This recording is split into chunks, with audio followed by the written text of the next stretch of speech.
ప్రపంచంలోనే అత్యధిక జనాభా కలిగిన దేశం భారత్లో సంతానోత్పత్తి రేటు పడిపోతుండటంపై ఆందోళన వ్యక్తమవుతున్నాయి. దీనిపై తాజాగా టెస్లా అధినేత ఎలాన్ మస్క్ స్పందించారు. భారత్లో జనాల రేటు రీప్లేస్మెంట్ కంటే కిందకు పడిపోతుందని ఎక్స్ వేదికగా పోస్ట్ చేశారు. ఇటీవల వెలువడ్డ గణాంకాల ప్రకారం భారత్లో ఫర్టిలిటీ రేటు గణనీయంగా తగ్గింది.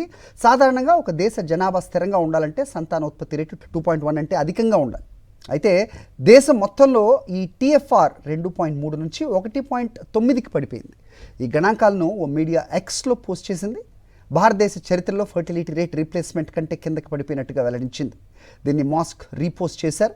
భారత్లో జనన రేటు చాలా ఏళ్ల క్రితమే రీప్లేస్మెంట్ కంటే కిందకి పడిపోయిందని పేర్కొన్నారు.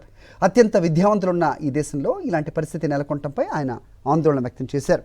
ప్రస్తుతం ఈ పోస్ట్ నెట్టింట వైరల్ అవుతోంది. అత్యధిక టీఎఫ్ఆర్ కలిగిన రాష్ట్రంగా బీహార్ ఉంటే అత్యల్ప టీఎఫ్ఆర్ కలిగిన ప్రాంతంగా ఢిల్లీ ఉంది. గత దశాబ్దంలో ఢిల్లీ అత్యంత వేగంగా పతనాన్ని నమోదు చేసింది. దక్షిణ భారతదేశ రాష్ట్రాలైన ఏపీ, తెలంగాణ, కేరళ, తమిళనాడు, కర్ణాటకలో సంతానోత్పత్తి రేటు పడిపోయింది. అయితే నార్త్ ఇండియాలోని బీహార్, యూపీలో ఇప్పటికీ ఈ రేటు రీప్లేస్మెంట్ లెవెల్ కంటే అధికంగానే నమోదవుతోంది. దేశవ్యాప్తంగా సగటు రేటు పడిపోతుండటంతో భవిష్యత్తులో యంగ్ పాపులేషన్ తగ్గి వృద్ధుల జనాభా భారం పెరిగే ప్రమాదం ఉందని ఆర్థిక నిపుణులు అభిప్రాయం వ్యక్తం చేస్తున్నారు.